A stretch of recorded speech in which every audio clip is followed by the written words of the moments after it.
Walking nonchalantly in the middle of the market, and after a successful day of begging, he is happy that he can gather this much food in his bowl. He moves forward with a smile. With his eyes set on living a normal life, 14-year-old Pio Wol, an orphan and a vagabond, moves towards his next location to spend the night. But he has a fated meeting with a stranger with a mysterious aura. At once, his color faded, and the next moment he witnessed him being in a dark place, all alone. Now trying his best to stand up, he musters up all his strength. But to no avail, and out of sheer despair, he starts to cry as his body shivers. He goes back in his memory to recall what happened. Pio Wol thinks that maybe that man has something to do with him, thus he ended up here. That man might have some hidden motives. But still, he is overridden with emotions that he did not do that man any wrong, nor does he remember garnering any grudges towards him. Then why is he being held captive is his question. Pio Wol loses control over his senses. In this dark room, he cannot even differentiate whether he is awake or not. He does not know how much time has passed. He starts crying again as feelings of loneliness and fright overcome him. With time, his two worries become evident as his hunger and worries about retaining his sanity worsen with each moment. Pio Wol has overcome the feelings of anger, questioning why he is going through all of this. His condition is fragile as his eyes are all teared up and his lips all bloodied. But suddenly, he starts feeling better and regains the ability to move his hand,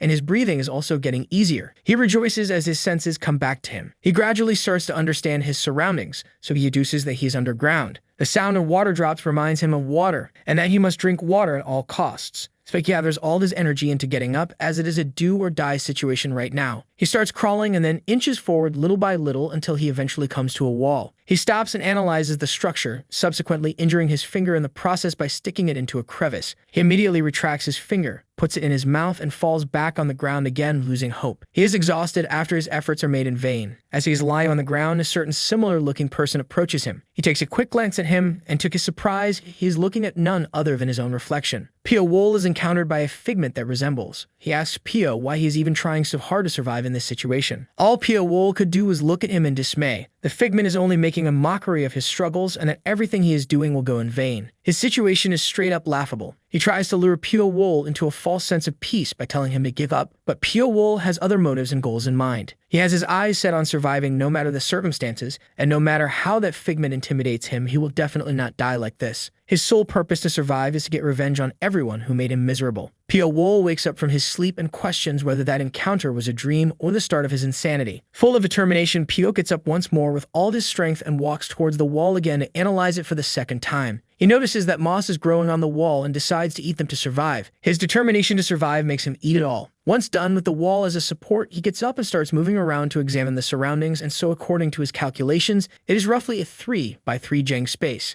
With all this information, he deduces that he is trapped here by someone. Suddenly, something catches his attention. He hears the sound of an iron door. A small portion of it opens, which lets in some light. This startles Pio. He approaches the source of the light and sees the shadow of a hand. That hand places some food in the room since Pio Wol can smell the different kinds of food in it. With this, he deduces that more than one person must trap him here, as the number might be over 5. He further deduces that he might not be the only captive here as well, and all of them are also going through the same torture. He does not wait further and eats the food first. After having his fill, his face is brimming with energy. Pio Wol starts training his body within the dungeon, as he has been doing this for the past 4 months at least. It has become a daily cycle to receive food from the people outside once a day, although they do not say a single word to him. Gradually with time, Pio Wol gets accustomed to seeing in this pitch-black environment, as he can now finally see the insects crawling on the floor with no lights around. Just as he looks around and rejoices over his new triumph, a snake appears out of a dark spot. It approaches Pio Wol and coils itself around his arm. He is confused about what is happening, and it bites his forearm within mere seconds. Pio is in excruciating pain as he screams in agony from the bite. He starts panicking while holding on tightly to the affected area. His face becomes red and the fear in his eyes is visible. His entire body starts to feel as if it is on fire. With the given symptoms, he reckons that it might be snake venom that is doing all this. It becomes unbearable for him. The affected area becomes veiny and red, yet the pain still does not subside. It only tends to worsen. Then the small door opens as it is time for his daily meal. He grabs hold of the bowl in a hurried manner. His face shows clear signs of distress and pain. Nonetheless, he pledges that he will survive no matter what. And so he finishes the meal lying on the floor while the snake looks at him from behind. After some time, his face looks calmer and more tranquil. Now he looks at the snake whose venom almost killed him. but due to the detoxifying process after the bite, he can see better now. He recalls stories of people getting various strengths after receiving snake bites, so by following that logic, he lets the snake bite him again. Instantly, all of the veins on his arm pop out and he rethinks his decision. Yet again, his body feels like it is on fire, albeit this time it is not as painful as the first bite. After a while, the pain subsides as well as the color of his eyes changes. Pyo Wol looks around and finally sees his surroundings with an even better vision. He feels the door cause some vibrations as it is finally open for the first time. He steps outside and moves to the next room. Pyo opens the door and smells a stench coming from that room. He opens the door and instantly realizes that there is a corpse inside, and from the looks of it, the person who died looks as old as Pyo Wol himself. He enters the hallway again and starts walking forward. After a while, he sees an iron door with its bolts taken out blocking the hallway. Pyo Wol forces it open and sees that there are two people inside, a girl and a boy. Pyo Wol walks into this new room to witness a girl and a boy together. He walks in their direction and checks a room on his left only to see a corpse lying inside. The girl asks Pyo Wol who he is and where did he come from and further adds that the boy with her and she are the only survivors in this dark place. Pyo judges her from the way of her talking that she is not adapted to the darkness like him. Pyo Wol introduces himself and says that he is trapped just like them. The girl exclaims that there are more such places inside this dark place. They then introduce themselves. The girl is So Yewol and the boy is Song Chinwoo. Pyo Wol walks past the both of them, citing that there are more places like this. He tells them to follow him. So Yewol tells Song to hold her hand as it is dark before moving on. The group of three moves on to the next iron door. This time, they find a bigger group of people. Pyo Wol searches the surroundings and concludes that fewer people here died of starvation. Instead, they committed suicide. Upon further inspection, he finds that there are more bowls and food than in his own area. As he is pondering over this, So Yewol calls him out. All the people on this side claim that they were trapped about 4 months ago too. Pyo Wol proceeds to lead the entire group and they stumble upon yet another iron door. But this time, instead of another dark room ahead, the group is met with light. The lights are blinding them, but they adapt quickly. They enter a village-like area with torches all around, as they are still underground and not outside yet. Pyo Wol walks around and inspects the houses, but to no avail, as there is no one around. After a quick glance at everything, he understands that these structures were erected in a hurry, as they have the appearance, but no structural integrity. Then a pretty white-haired, blue-eyed girl approaches Pyo and introduces herself as Lee Min. She nonchalantly says that from now she is under his care. She gets close to him, witnessing his beautiful red eyes. Upon listening to that, Pyo Wol thinks that maybe the snake bites caused this coloration. She starts questioning him regarding his thoughts. Now she says that he is different from the others because everyone else is confused with the current circumstances, but he is the only one thinking. As the two are having a conversation, So Yewol interrupts them and tells them about the unanimous decision that the group will stick together from now on. She asks the opinions of Pyo Wol and Lee Min on this. Pyo Wol says that he will see how it goes, but his decision regarding the plan is dependent on how things go in the future. So Yewol, worrying about this, I'll be happy, that is still affirming his presence with them. Similarly, Lee Min decides to join the group too. Seeing all this, Pyo Wol thinks that no one is thinking straight just because all of them are coming out of long periods of isolation in the dark, and soon he walks into the darkness. As all these people meet, they form into groups. The people were divided into 4 factions led by So Yewol and Song, Kang-il, Yum Iljun, and Go Yongsan. Pyo Wol is the only person around who is going all alone, and because of him going solo, rumors spread quickly about his character. To all this, Pyo Wol does not pay any attention. He approaches a wall and checks it. Although the buildings are recent constructions, there is still moss around, which means the underground space was built a long time ago, and on top of that, indicating that the owner must be extremely wealthy. A hole in the ceiling opens and light spreads inside the room. A basket is being sent downwards. That basket contains food, and the rejoicing group feasts on it as all the people start rushing towards it to get a fair share of the food. So Yewol and Song stop them and address that it should be distributed equally, and the head of each team needs to work in sync to make sure of that. Pyo Wol asserts that he will take his share too. He approaches the basket, but is shunted by Yum that he cannot take it like this because the 4 group leaders are the ones in charge. Pyo Wol does not stand Yum and grabs his head in rage and smashes it into the ground. Pyo Wol is agitated over his actions as he chokes him with one hand and grabs his head with the other. The others tell Pyo Wol to leave him alone, paying heed to none. He strengthens his grip and makes Yum suffer even more. So Yewol tells Pyo Wol to let go of him because he has now understood the disparity between the power of the two. Adding to that, in a calm and composed manner, she tells him that no one will touch his share of food. Listening to that, Pyo Wol backs off. Yum is in utter pain, but still fuming over what happened. He glares angrily at Pyo, to which he threatens that he wants his other eye to be ruined as well. Everyone sits in the small village eating the food they received. Pio Wool deduces the facts again and concludes that this is a test to filter out the toughest children from the group. So Yewol taunts Pio Wool about how he is doing after making everyone his enemy, as the consequences of his actions will lead to people leaving the Yeom faction and joining the So Yewol faction. She again says with a cunning look that although Pio Wool is not interested, he still is keeping watch the entire time. He contemplates gaining more tolerance against poison, but it has been a long time since that snake incident. Here So Yewol convinces him again to join her group, but he reminds her of his answer. The survivors receive the food again, but it looks oddly peculiar. There is less food in the bucket. Pio Wool gets up and says that something is starting. Mac knows him, the frail boy found in the last sector, who made his way through with sheer perseverance. A member of the So Yewol faction. Mac was found dead, and that spread chaos everywhere. Although people started questioning his death, but deep down everyone knows that it happened because he was the weakest. Song and Sewell are angry about this incident because a member of their group got murdered. Albeit paranoid, Sewell swears to take revenge in the exact same way. All of this starts leading to an inner conflict. One by one, the weakest member of each group is killed off. And this trend continues every night as one member from each group is killed off one by one. Distrust and paranoia is spread throughout, and everyone starts acting like barbarians. Regardless of all this, Pio Wool is working all alone, knowing well enough that these times of tranquility will end soon. As Pio Wool is eating some moss, he hears a group of at least 4 people come his way. They are following the path Pio Wool walked upon to find him. Yem is angry and ecstatic after killing 2 people, but now is the perfect time for his revenge against Pio. As the group proceeds, a snake bites someone within them and he dies on the spot. Yum angrily calls out their adversary in the dark. Then all of a sudden, from the darkness, a figure approaches and grabs a hold of Jonga. And that way, one by one, he kills off all of the men who are accompanying Yum. Seeing this miserable sight, Yum pounces toward Pio Wool in full rage. He attacks him, but to no avail as he misses all his attacks. Pio Wool momentarily vanishes, but after a while, he shows up again and threatens that this time he will not go for his eyes. Hearing the threat he receives from Pio, he decides to join forces with Pio Wool for the greater good. Yam tries to manipulate him so that he cannot survive for long against all the other kids, but Pio Wool does not fall for the flattery Yam tries to do. Pio Wool suddenly attacks him, strikes his chin, and then strangulates him. In his final moments, all Yum can ask is for him to spare his life. Pio Wool is now standing in front of a lifeless Yum, citing that the reason he killed him was that Pio himself was still weak. Yum Middlejung and his entire group are dead, and the 3 other group leaders find their bodies. The blame immediately goes to Pio Wool for their murder. In the dungeon, people start thinking about Pio and his brilliant brains and brawn and how cunning he is all around. The circumstances here are dire. Eventually, people need to be killed to save the already decreasing ration, to ensure proper survival, and along with that, there is tension amongst the people as they are avoiding Pio Wool too. In this famine-like condition, news reaches the Go Yongsan faction that the So Yewol faction has banished 2 kids from the Northern Red House, and they hold a necessary food item, a meager potato. And since food is scarce, everyone charges in on the kids as their aura changes to that of bloodthirsty barbarians.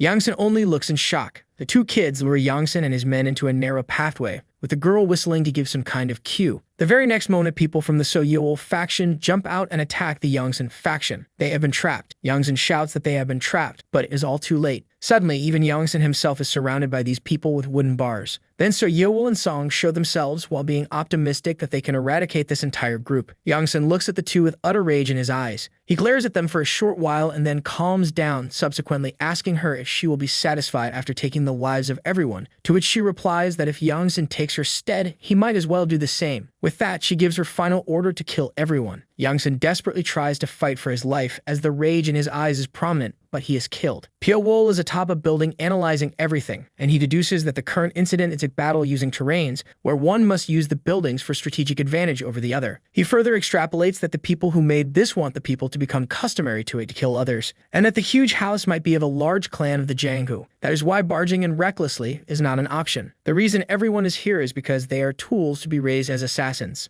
Members of the So Yewol faction are gladly discussing the people they killed and how their leader is the best regarding their survival. Li Min is sitting next to that rejoicing group and silently condemns their action. How can one so nonchalantly kill another person? She cries in shock and disgust. As per routine, the ceiling opens and the food is given to the remaining survivors. The So Yewol faction is in high spirits, as no group remains to stop them. Pio Wool is standing near So Yewol, but with a concerned expression, and his distraught is valid as food is not given this time, but a group of hooded, masked men jumps down to kill everyone here. They swing their weapons at every person they see, ensuring no one survives. Pio Wool is aware that this is going to happen, but he did not know the onslaught would be this early off the bat. He tends to lay low in the midst of the violence. Briefly afterward, another group of men shows up. They are wearing robes and their faces are covered completely with masks, with symbols indicating the numbers 1, 2, and 3. Pio Wool proclaims that these are the ones ordering the violent masked men. One of the three orders the violent masked men to stop and introduces himself as the first sword. Furthermore, he adds that everyone here will be managed by him with no exceptions whatsoever. No one can go against him as it means certain death, as a person who tries to interrupt him is killed on the spot. The first sword is having a conversation with someone in his own room now. The first sword says that if poisonous organisms are put together in one jar, they will eat each other to survive. The last organism remaining will hold the most powerful poison. That is indeed the cursed poison. The discussion goes towards the most potent children who survive and that they should be the most wicked, as well as have the most vital survival instincts. The ones worth paying attention to are So Yeol, as she is leading the most significant group, and to deal with her, they need to demoralize her, or else she might be problematic later. Besides her, Song Qianwu and Kang Il are considered too, as the two are outstanding in martial arts. They talk about Pio Wool now, as he came from Sector 1 with the worst conditions to dwell in, so he is not to be considered normal. The first sword mentions that only 6 years are left, and the request must be completed before then. He wonders why the captain accepted this request. The condition was to not leave a single trace of the Blood Shadow group during the assassination attempt. The third sword orders the children to complete an objective. The one who reaches the final house first will receive a 2-hour break as a concession, and the one to reach it last will be tortured. This kind of torturous training goes on for days, as the training is designed to turn them into assassins. Those who cannot endure this training will definitely die. Presently, So Yeol is seen as a prodigy here with the most exceptional talent. In contrast to her, Pio Wool is considered an around average talent, as he has not exhibited any extraordinary talent. But still, those men tend to keep an eye on him. Pio Wool is still reading the thunder-splitting cultivation technique, so Yeol impedes him as he has already learned enough of it, and no one is enforcing it upon them too. Nonetheless, she walks away to sleep. Pio Wool starts meditating. He recalls all the steps one by one, accumulating internal energy and feeling the Kai. The instructors and children learned it with another definition, but Pio Wool is learning it with another aim. He wants to increase the speed and clarity of his thoughts. He also does not want to stand out as being too exceptional or dull, so even during training sessions he is not showing his true potential. But during this one training session, his opponent shows a genuine killing intent. His opponent realizes that Pio Wool is faking the fight. Pio notices that the instructor is paying no attention to the fight. His opponent comes at him with full strength and tells Pio Wool to come at full strength too. He starts circumambulating around Pio land and throws multiple blades at him to somehow bring him down, but to no avail. He keeps using different tactics, yet again cannot overcome Pio, as he blocks all his attacks. Pio Wool finally takes offense. He drops his knife and proceeds to kick the approaching opponent in the abdomen. He coughs up some blood before falling to the ground. He tries to fight again, but this time Pio Wool breaks his arm, rendering him unable to fight. The instructors are shocked as the children surpass their expectations. At this rate, they will become assassins in 5 years instead of 7. But they yet again remember the target is no ordinary person. It's the most talented man in Sichuan. Therefore, all the preparations need to be immaculate, or else the entire Blood Shadow group may be destroyed. The instructors then talk about pushing the children even more to perfect their techniques. Many will die, but the strong ones will survive. As Pio Wool looks down on his opponent, the instructors approach him. Asking that did he defeat him like this, he hesitantly affirms. In the very next instance, one of the instructors quickly puts a sword beside his neck. It happens so swiftly that Pio Wool cannot even fathom its speed. He looks at the instructor with fear of death in his eyes. He starts to think that he did go wrong somewhere. Suddenly, the instructor puts down his sword and tells Pio Wool that an assassin should never leave any traces whatsoever. Breaking that arm is just letting his enemy know of his fighting prowess. Pio starts gasping for air as soon as the instructor leaves because he is overcome with fright. Now 6 years have passed ever since that incident. Another training session is underway as the instructors are searching for the children who have hidden themselves. One by one, all the children are found, except for one Pio Wool, as all of them still have not properly mastered the turtle breathing technique. The instructor cannot find the traces of Pio. He starts to doubt the information he is given. He finally gives up and asks the last child to come out. Pio, hiding in close vicinity of him, finally comes out. Pio Wool asks for a break from the instructor and goes to sit with So Yeol and her group. So Gyeoksun welcomes him rather rashly. Gyeoksun has learned to change faces and has been using it too often. So Yeol addresses Pio Wool that the quality of the food is getting better with time. This points towards one thing, that they will be given a mission soon. Pio looks with determination in his eyes. The first sword is sitting in his room with his mask off. His real name is Lim Sayol. He is thinking about the raised assassins as within the last 6 years. Out of the 300 candidates, only 30 remain. And the place where the children are living, Janghu, is a place where the rule is to kill or be killed. One must do anything to survive. Lim is approached by the other two instructors, asking why he has taken his mask off. He tells them that they should take it off too. Their identities are revealed. The second sword is Gu Xinhang, and the third sword is Sang Ilshun. The three discuss how they are also trapped in here, just like the children. The children will be sent for the assassination mission, and these three will finally get freedom. The discussion further goes to the progress of the children, as they have exceeded their expectations, and some are even better than the instructors themselves. Gu further states that it is unfortunate to throw away their talent after a single-use mission. Lin replies that they cannot do anything about this. Nonetheless, it is time for them to begin the final stage of training. He pulls out a book and puts it on the table. The three instructors go back to Jianghu and instruct everyone on the final task. They put 3 books in front of them and they explain that 3 out of the 30 children must learn the mentioned martial art techniques, and the remaining 27 will try to assassinate the 3 who have learned these martial arts. The children are left speechless, and the camp is in utter silence. Everyone is thinking that the instructors have gone insane. The first sword further briefs that this is the final training. Once this is done, they will not enforce anything upon them until they leave this place. The children start to weigh in their minds whether the 3 are better off or the 27 people. So Pio Wool thinks that the technique will be phenomenal if he learns it. So he raises his hand to become the first one to learn it. So Yool cautions him he is asking for trouble here if he volunteers. Thus, the 27's 3 hunt begins. 2 out of 3 who learn the martial arts are killed. However, they do feel guilty since there is no choice left. Now they think about the last person left, Pio Wool. No one has seen Pio for many days now, as the last time he was seen he was practicing sword fighting with So Yeowol. Juksen suggests that they should kill the instructors instead of Pio, but they will not just let the children be without any precautionary measures, so the children would still be restricted in some manner. With that in mind, they decide to focus solely on Pio Wool. As they move further ahead, Pio shows up behind them. He thinks that the instructors would be pursuing the children to not leave any openings for their own downfall. So keeping that in mind, Pio Wool changes his objective in finding the true objective of the instructors. Pio Wool quietly approaches the base of the instructors. Although it is heavily guarded, he is still adamant about going inside. However, he uses a mixture of the turtle breathing technique and the thunder splitting cultivation technique, which allows him to conceal his presence while moving, contrary to the original technique, where one can only stay hidden while being motionless. He employs this method and moves past the guards with no issue and finally gets inside. He gets into the deepest point of their lair and starts searching in that room. With myriads of questions in his mind, he investigates thoroughly. He finally finds a scroll and opens it. The scroll contains a request for the assassination of Wu Gunseng, and the duration for this mission is 7 years, with the reward being 500,000 gold yang. But there is one condition: that the Blood Shadow group should not leave their trace on the site of the assassination. After reading the request, he becomes even more inquisitive, and that how great a person Wu Gunseng would be for them to spend 7 years raising assassins to kill him. Pio Wool is infuriated over this request.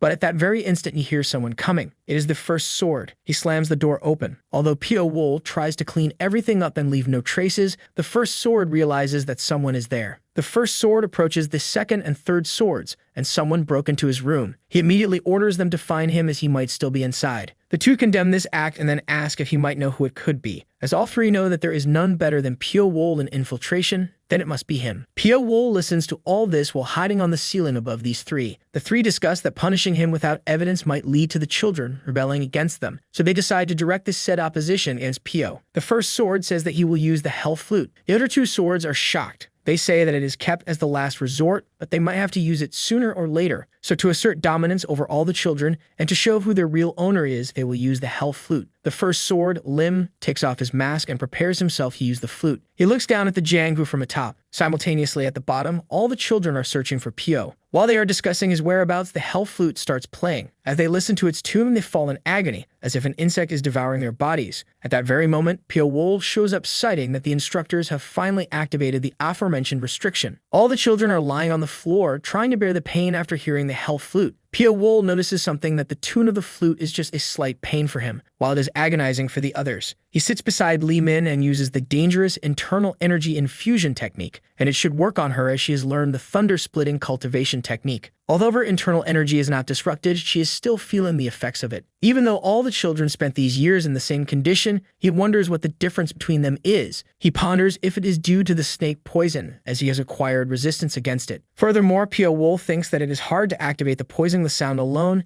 and what if it is something else like a poisonous insect? He instantly thinks that they mixed cursed poison in the food and water they gave and are now triggering it through the tune. The masked guards of the instructors show up. Pio Wool considers running away, but decides to stay and act as if he is suffering from the sound of the flute as well. The first sword instantly notices Pio Wool amongst the children. He unsheaths his sword and immediately stabs his shoulder. Pio Wool is rendered unconscious, The first sword immediately asks Pio what he saw in his room, to which he adds that up till this point in time he hid his abilities well enough, but his exceptional talent would not have become crippled over time. He further states that someone problematic like Pio Wool is better off dead. The second sword stops him because Pio is required for the assassination mission due to his excellent infiltration technique. There is a clash of words between the two, but they decide not to kill him and to manipulate him in the future with a hell flute. It also becomes evident that Pio Wool is impotent against the cursed poison. Later on, the antidote is fed to everyone. The first sword explains that all of this happened because Pio Wool infiltrated their lair, and repeating this action will lead to the agony everyone went through. Pio Wool is meditating and realizes that the snake venom subdues the cursed poison. In an isolated section of the Jianghu, the other children are searching for Pio. It astonishes them that he secludes himself in such a place to train, but is a given as everyone abhors him. As they keep moving forward, Pio Wool shows up behind them with his presence concealed. So Yewol tells Pio that they are here to discuss the restriction, as she deduces that he is immune to the restriction. Lin further thinks that someone did ease her pain when she was under the restriction, so it must be Pio. He admits that he knows about the binding restriction. Furthermore, he then claims that telling it to them will not be beneficial to him. Gyaxin calls everyone his comrade, but Pio Wool objects, given their recent behavior against him. Everyone then makes an oath that they will consider Pio Wool a comrade and will not betray him. Pio Wool finally tells them that it is the cursed poison, a type of poisonous organism,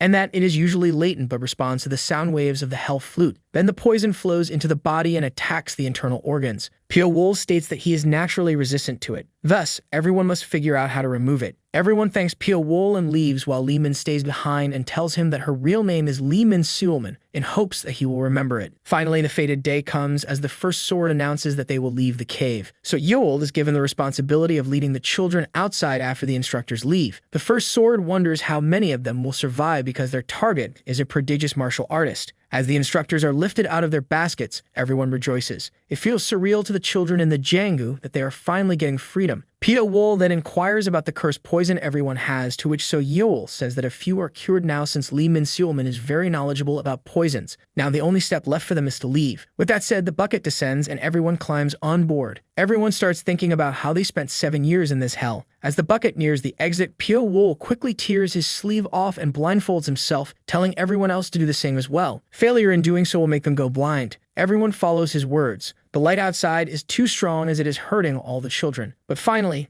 everyone is outside. The Blood Shadow Group captain, Wu Juang, meets them. He orders his men to get everyone into the carriages and bring them to the Clear Wind Manor and adapt their lifestyle to that of the outside world. Pio, although still blindfolded, has memorized the voice of the captain. The carriages go through a mountainous region to reach their destination. At the manor where they are staying, even if a single person lets their guard down, they will be killed as per the order of the captain. Every person here is allocated a room with 3 others. And since Pio Wool is outside, he finally goes and washes himself for the first time in forever. Everyone is relaxing and enjoying the outside world, but the instructors remind them of their mission by giving them weapons.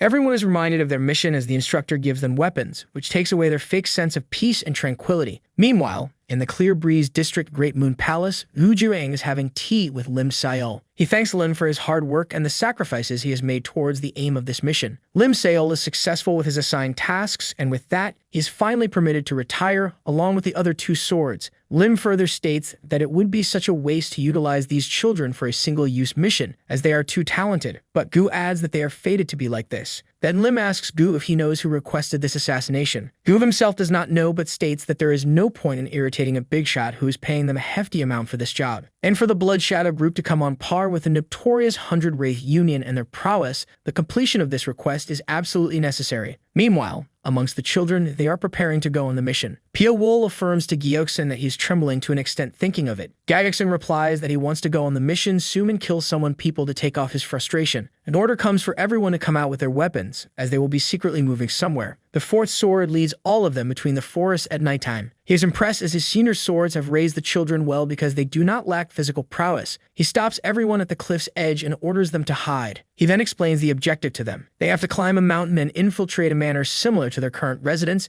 and among the buildings inside, the Moon Palace is their target. All the children are overflowing with rage and passion, as this location is identical to their underground dungeon, so they know where to attack. At a monastery, a beautiful woman, Yang Seal Ran, is walking alone in her garden. The Amai sect leader, abbess of the 9 calamities, approaches her and asks why she is alone outside. The leader asks her if Seal still dislikes her, to which she replies that she is inconvenienced by it because in the current matter her life is hanging in the balance, so she tries to excuse herself from it. Listening to this tone of her, the leader is furious, as she sounds prideful and mighty. She then recounts the countless favors she has done for Seal, and after all this, she still desires to be excused. She tries to calm her down and says that it is the duty of a student to follow their master. The leader says that if they do not receive an answer the same day, they will carry out the plan they have been devising for the last 7 years. Her actions make sense as she is under much pressure. Suddenly, another woman, Dongua, comes with news that they have received word from Qingqing that they finally gave them the proposal they are wanting. And due to all this, the fate of the MA sect lies in the performance of young Seal. She reaffirms to the leader that she will do well. All the leaders can do is look at her with pity. Jianhua asks the leader how they should handle the assassination plan, and she still wonders.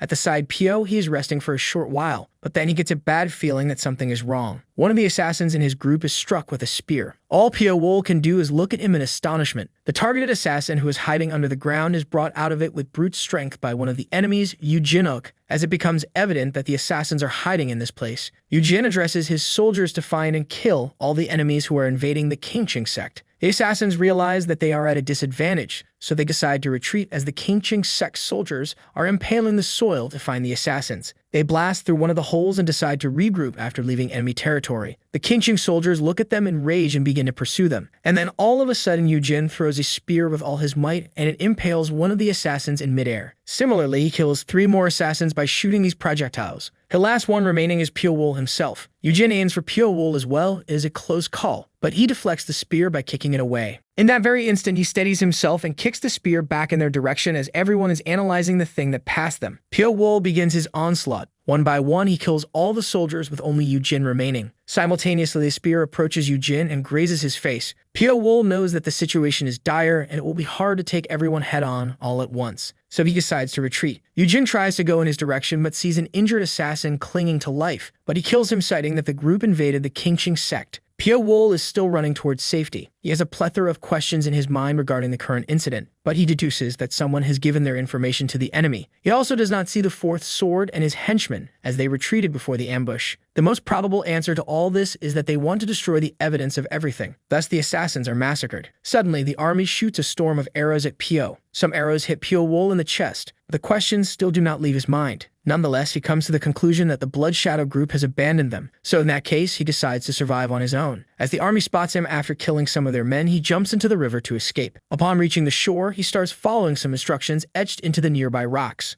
The rocks also have blood on them, meaning that person is injured too, and he realizes that this is no mere trap to capture some assassins. From the looks of the pursuers' uniforms, at least 7 different clans are taking part in the hunt. In short, this ordeal does not only involve the Blood Shadow group, but many other clans as well. And the very next moment, Li Min attacks Pio Wool, but he nearly survives. Li Min is glad to see Pio Wool safe and sound, but she herself is feeble as soon as she faints. She is seriously injured after the current incident. He asks her about the other assassins. She replies that most of them are dead, but the situation of So Yeowol and Song Qianwu is unknown as they all dispersed. Some of the assassins with Li Min stayed back to save their own men, but that is how most of them got killed. Li Min loses strength and falls in his arms. He lays Li Min down on the ground and informs her that she's going to die soon. Although Li Min is helpless here, she still asks Pio Wool for help, but he cannot save her. Nonetheless, Li Min is aware of her condition, but she is glad that she will not have to die in solitude. She asks Pio Wool to stay with him till her last breath. As she lies on the ground, she thinks that everything is fated to be this way. After facing all the predicaments together, they must die like this, and she questions who is doing all this to them. She wants karma to take place for the person who caused her all this agony. Pio Wool states that it is happening because of Wu Gunseng, their assassination target from the Qingqing sect, as the Blood Shadow group is appointed to kill him, which is the reason behind their kidnappings and training. Moreover, since the assassins are useless to the group now,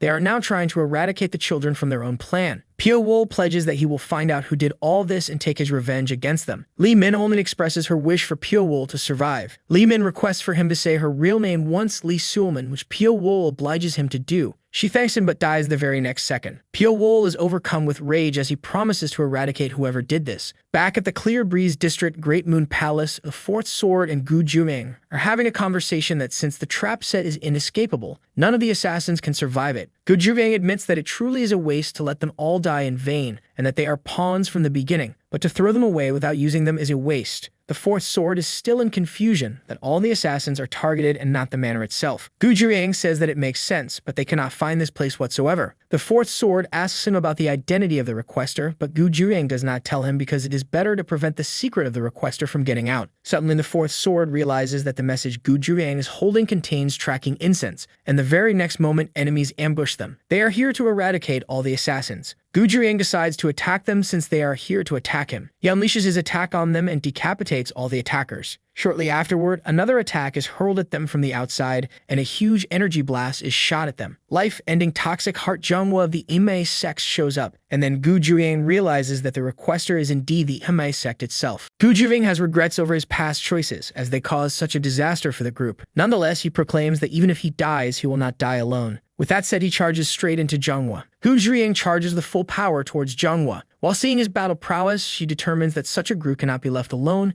and they need to eradicate everyone from the Blood Phantom group. Dongua pulls out a strong move, and Gu Juryang knows that he will die with this. All his dreams of reaching the top are going to end here, but he tries to strike back again with a distraught effort. With rage in his eyes, he goes on ahead. In the midst of all this, someone cuts his leg off, which distracts Gu, and he forgets that Dongua is right beside him ready to attack, and with all this, Captain Gu Juryang is finally defeated. His soldiers look at him in sorrow, and injured Gu looks at the enemy with anger. Now the leader of the Imei sect shows up. She asks Dongua why did she take so long to eradicate these assassins. The Juryang, lying belly first on the ground, shouts in resentment towards them that the Imei sect requests the Blood Phantom group, and yet they are the ones who eradicate the group. As he is shouting, the leader takes her staff and crushes his head and calls him mere trash. Meanwhile, in another instance, the first sword, Lim Saol, is defeated at the hands of Yang Seol Ran from the Imei sect. He recalls that she is indeed the talented and beautiful disciple of the elderly master. She budges it off as some rumor. Lim Saol regrets that being an assassin is not worth it because in the end he is not a match for a disciple of the Imei sect. With that said, he succumbs to his wounds as well. Yang Seol Ran walks away and apologizes to the others for coming late. The Imei sect soldiers bring the one responsible for leading the assassins to the Qingqing Mountains, the fourth sword. The elderly master interrogates him about how many assassins he has brought to the mountains. He replies that even if he knows, he will stay silent after everything the Imei sect did to the Blood Phantom group. The elder master loses her cool and she uses an enchantment on him which makes him tell the number of the assassins, and then she painfully kills him. With that said, she wants to confirm the safety first, so she orders her disciples to kill the remaining 4 assassins in the area. The Clear Breeze District Great Moon Palace can be seen under fire and ruins as the Imei sect leaves it. The elderly master reminds Yang Seol Ran of her important task once again, and she must be physically and mentally prepared for it. Until the date of her marriage is set, she has to be ready for it, as it is all for the sake of her sect. Back in the forest, Pio Wol is scouting the base of the Qingqing sect. He decides to break in from the inside of the base, and with rage in his eyes, he proclaims that he will just become a natural enemy of the Jianghu. In the morning at the Qingqing sect base, someone is leaving to collect herbs since it is best to have ample amounts of them. The guards fare him well for his objective ahead. As that person is searching for herbs within the forest, he is ambushed by Pio Wol. He strangles the person and puts a dagger on his neck, but does not kill him. He asks if he is but his metless slash on his thigh. Pio Wol asks him if he is a disciple of the Qingqing sect, and he nods to affirm. Now Pio lets go of him, so that he may answer the questions Pio has. His name is Dojin, and he is a 3rd-generation disciple of the Qingqing sect. Pio Wol then asks him about Wu Gunseng. He initially denies telling him, but as Pio Wol puts the dagger on his neck, he spews out the information that he is his senior brother and the great star of Qingqing. Furthermore, he is the greatest talent the Qingqing sect has ever seen. Wu Gunseng has attained a high level of martial arts here that even the former masters of the sect are teaching him. Considering his talent, it makes sense now why the group receives 7 years of training. After telling him everything, Dojin wants to run away, but he cannot. And suddenly he sees his own face on Pio Wol, but then his aura changes and Dojin realizes that something is peculiar. Dojin then returns to the Qingqing sect base, citing that he is back to retrieve something. He keeps walking through the village and at the end reaches the residence of Wu Gunseng. It becomes evident that it is Pio who has taken the shape and face of Dojin. Back at the Shanking Palace, there is a discussion going on regarding the current situation amongst the elders.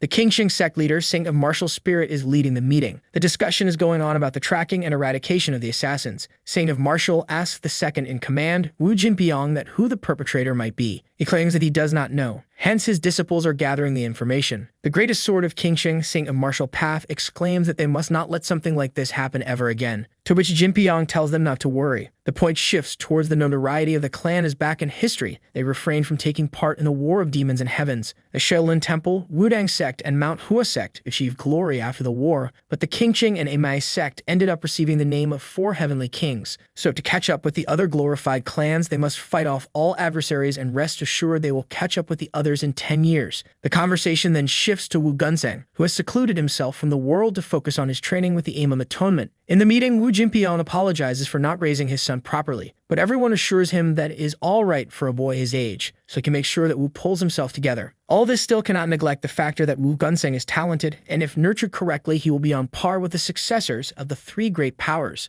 The discussion then moves toward the acceptance of the marriage proposal from the Amai sect, and that they accepted it. The bride for Wu Gunseng is the youngest disciple of the Master of Brilliance, and she is a good choice, as she possesses both intelligence and beauty. But the Qingqing masters still have their reservations over this matter, as it tends to backfire as well. That is, Wu Jinpiang is rejecting the marriage proposal up till now. But it seems like there is no choice left, and they might have to accept things later on. Pio, who has taken the avatar of Dojin, is searching around the premises of the Bright Moon Palace. Although it is his first time seeing this, the layout is similar to the one in the underground cave, so Pio is aware of its mapping. Thus, entering it will not be a problem. Meanwhile, the guards are talking about Wu bringing women in for pleasure. The guards head back after this brief conversation. This makes Pio realize that Wu may have a different hidden side too. It is nighttime and Pio returns to his original avatar. He searches the entire premises of the Bright Moon Palace, and he concludes that the only place he can be is, and thus he goes into the attic. From a duct, he looks down into a room with swords spread all around, and Wu Gunseng is sleeping with a woman. Just from the looks of it, he realizes that Wu is just on another level compared to the Blood Phantom group captain. But he is still human, so if Pio stabs him to death, pressure points. He will die like any other human. So Pio pulls out a string and attempts to tie it around the neck of a sleeping Wu. But that very instant, Wu wakes abruptly with an imposing aura emanating all around. Pio immediately comes out of the attic with Wu trapped in the noose of his string, finally proceeding to hang him to death. Wu lets himself free from the noose by cutting it loose. The two foes confront each other. Wu asks Pio his identity, but in return, Pio only prepares to attack him again. He rushes at Wu with two blades in his hand. Wu deflects the blade with mere 2 fingers.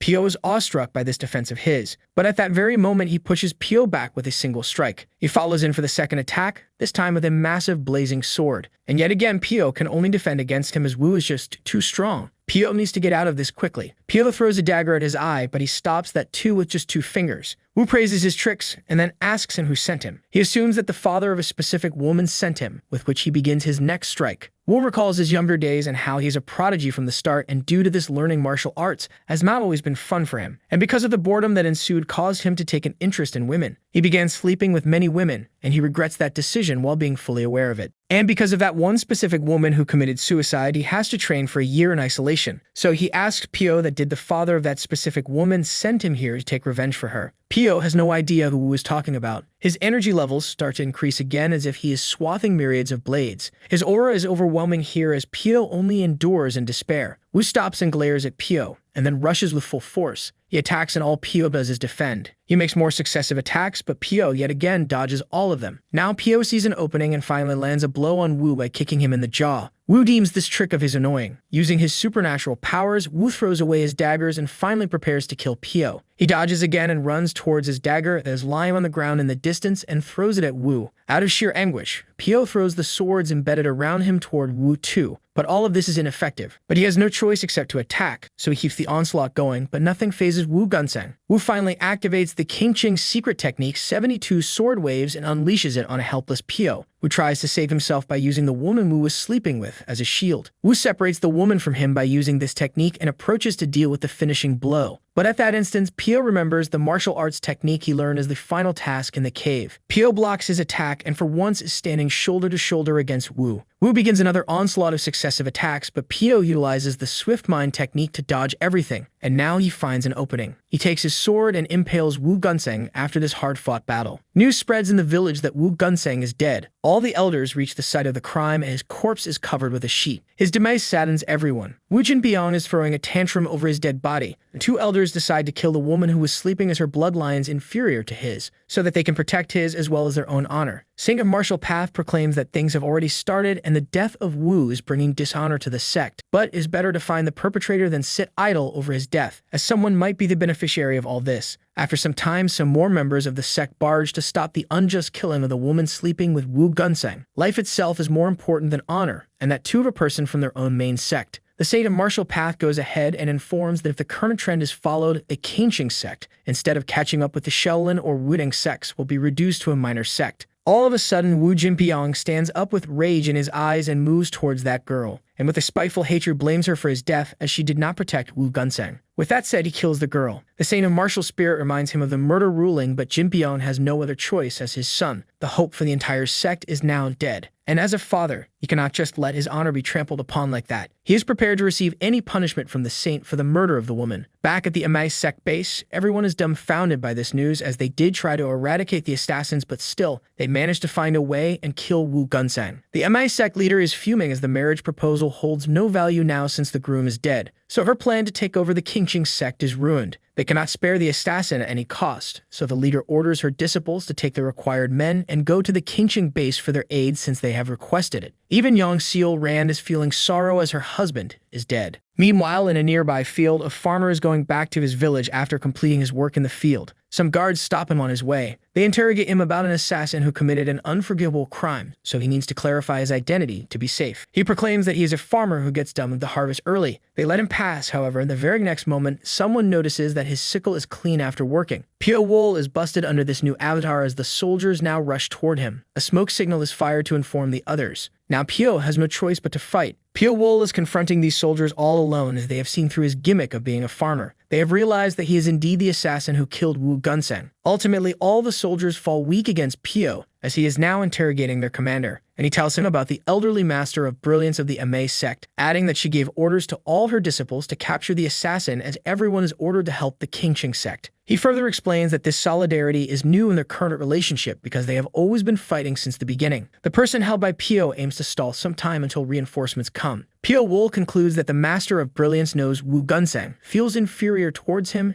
and have the patience to invest 7 years worth of time for this plan, along with ample money to give to this plan. She is based somewhere in Sichuan. Pyo knows who his target is now. As Pyo strangulates that soldier even more with his strings, the reinforcements arrive, and due to this, the commander starts threatening Pyo that he is dead now. That very instant, Pyo kills him. Even when he murders all the soldiers, he only has the elderly master of brilliance on his mind. News reaches the Amai sect base that the assassin has broken through the encircling net of the martial artists. Thus, he is on the loose. All Janhwa can do is worry as the assassin is getting stronger. Rest assured, she says that they will pursue the assassin no matter what. Yang Seol-ran objects to her decision, saying that they cannot capture him like that because even after implementing the inescapable net, they cannot catch him, so in a conclusion, his skills far exceed expectations. Chasing him like this would only lead to failure. Yang Seol-ran prefers that it is better to predict where he will go considering she has a rough outline of the location. Furthermore, he is exhausted as well from all the combats, so he will definitely return to the safest location for him, which is the place where he spent his childhood being raised as an assassin, and they have figured out that this place is in the proximity of Batang. In the past, that area has been provided with many supplies. Thus, Janhwa listens to her suggestions and decides to act on them. So the MA forces finally head out toward Batang, and as per the calculations of Seol-ran, the assassin is injured and he will not be able to run that long, which is true as Pyo is being pursued and attacked by the MA forces, as he himself is shocked at how his moves are being predicted. Pyo Wol is still seen running from the MA forces and he thinks they have stopped their pursuit of him. But he is wrong as the very next moment an explosion occurs in his direction. This is also an attack directed towards him at the hands of Saint of Martial Path. He has overdone the attack since he is full of rage right now, and it will be better for the forces to find Pyo alive for interrogation. The hunt still goes on as both the Ma and Qingqing sects work tirelessly to find Pyo.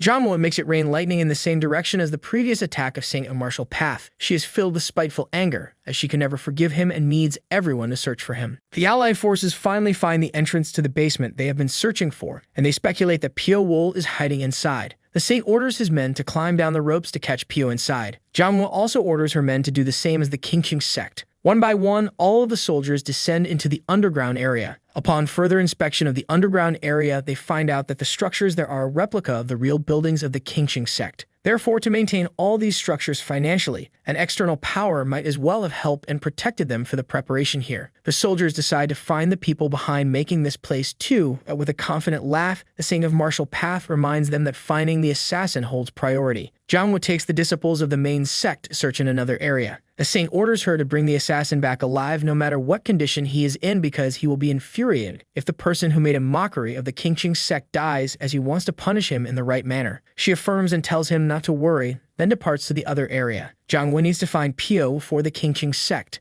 And in this entire situation, Yang Seol-ran is having a bad feeling, as everyone is trying to catch him within his domain since he spent 7 years training here, and the hunters have the tendency to become the hunted. The Saint of Martial Path is astonished by the size of this underground system, and that it exists just for the sole reason to assassinate one person. The manor here resembles the Qingqing sect main palace. While searching for Pio, he has many questions and reservations, but he keeps going ahead. He enters the last room and accidentally presses a button mechanism on the wall. This reveals a scroll from inside the wall. The Saint of Martial Path reads the requests sent to the Phantom Blood Group for the assassination of Wu Gunseng. He is exasperated after reading the scroll, as the requester dared destroy the future of the Qingqing sect for a mere 500,000 Maang. His rageful aura is so strong that he makes a hole in the wall. There is a passage inside. He goes inside and finds a place full of snakes. But at the end of the path, there is a manuscript titled 9 Demon Schools. After walking into the hidden passageway, the Saint of Martial Path stumbles upon the manuscript titled 9 Demon Schools. He realizes that the 9 Demon School used to be a clan that vanished ages ago during the War of Heaven and Demons. It is so ancient that even he knows it because of books in the secret library. Meanwhile, with the other search party, they find traces of rice grains on the floor, which definitely means that the Pio is in close proximity to them. But they need to be careful as Pio might ambush from anywhere. The darkness of the cave is causing them trouble as it is just too dark. Even the torches are not luminous enough. And now begins the silent attack of Pio on the soldiers investigating the cave. He kills one of the soldiers without letting any sound out. The group of soldiers moves ahead unaware, while discussing the death of Wu Gunseng. Pio Wool begins his onslaught on the group of soldiers. He ambushes all of them one by one and kills everyone off. In another location near the buildings, the soldiers are having a hard time tracking him since the footprints are all scattered around. King Ming of the Qingqing sect deduces that if his sole mission is to run, then he will do it without fail. But he has played a clever game by luring his enemies into a domain he knows best. So Pito wants to eradicate all the members of this allied force between the two sects. King Ming has his eyes on capturing Pio to raise his own rank in the sect,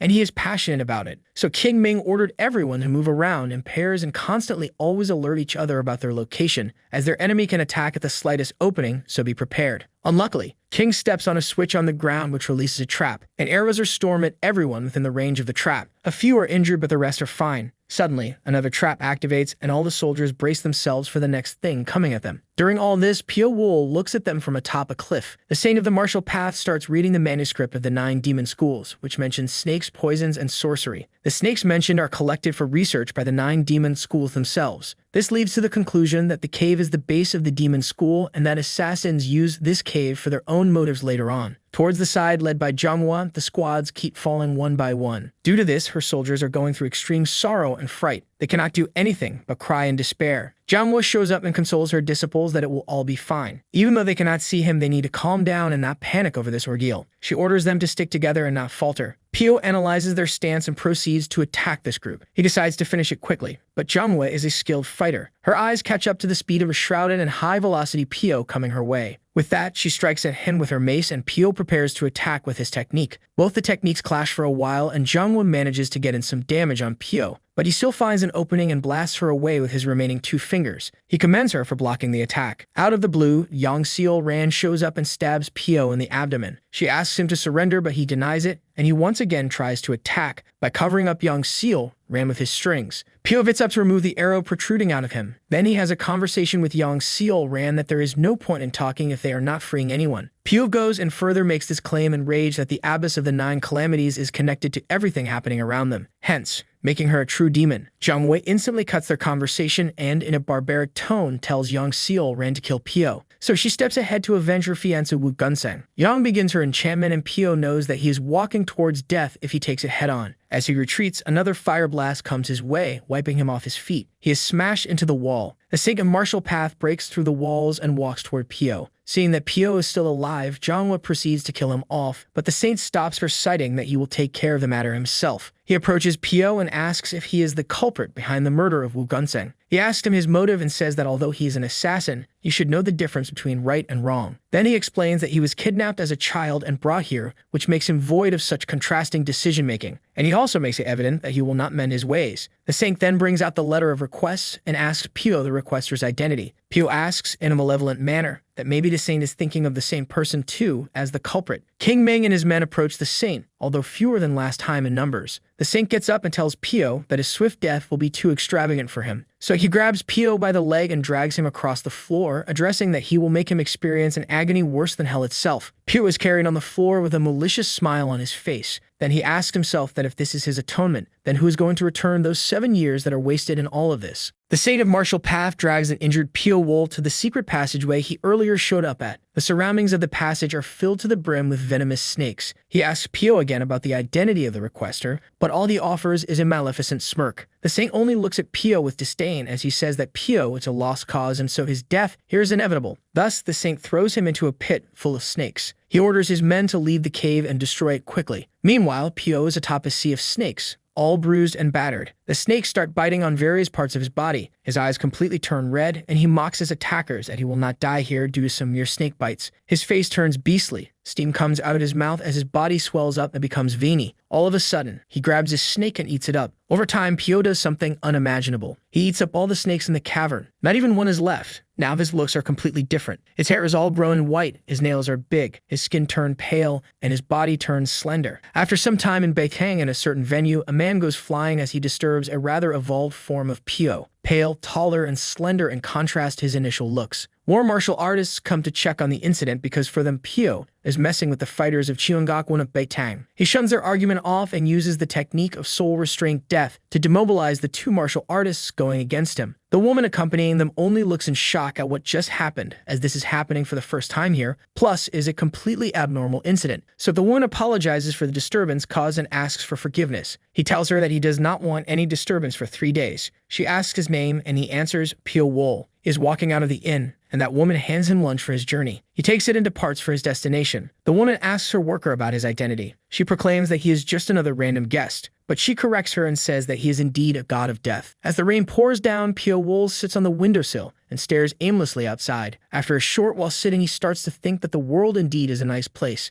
Later, he thinks of the unfortunate events of his childhood that he cannot forget even after 7 years. He knows that if he does not break free from the past, he will not be able to move forward. Later, he concludes that he must move to Chengdu to gain more insight into the Qingqing and Imai sect. Meanwhile, a group of 3 strangers seek refuge from the rain as they bicker with each other. When they manage to find shelter, the girl starts blaming the monk accompanying them as she gets soaked in the rain because of him. But he argues otherwise, as it was instead her fault that they ended up getting lost and are now in this situation. As they fight, the monk starts praying about why he has to go on a journey with these people. Meanwhile, the girl notices someone else in the shelter in this chaos. She informs others that a handsome guy is in the shelter with them. She calls it fate that they end up in the same place and introduces herself as Ho Ranju. He introduces himself as Pio Wool to the group, and as soon as Ranju hears his name, she goes head over heels crazy for him. Furthermore, Dusa and Heel's son introduce themselves and ask him where he is heading to. Pio replies that he is going to Chengdu, so they tell him that coincidentally, they are headed to the same destination as well, and Ranju offers him to travel together. But before he agrees, he draws conclusions about the strangers he just met. At first, they seem like a peculiar group of people, but they are all masters in their respective skills. They can team up anytime, and he wonders if Ranju is their central figure, although she does not look like a leader. Since he goes curious about them, he decides to accompany them. Later that day, they reach the docks to board the ship that leaves in an hour. Ranju asks Pio why he is headed to Chengdu, and he tells her that he is on his way to meet his debtors from whom he has to collect the debt. He asks Ranju the same question, and she tells him that they are on their way to do business, but Pio is confused as he does not see any merchandise with them. Ranju assures him they can sell something he cannot see. Dusa tries to ask Pio about his clan, but he tells him he does not belong to one, which confuses Dusa.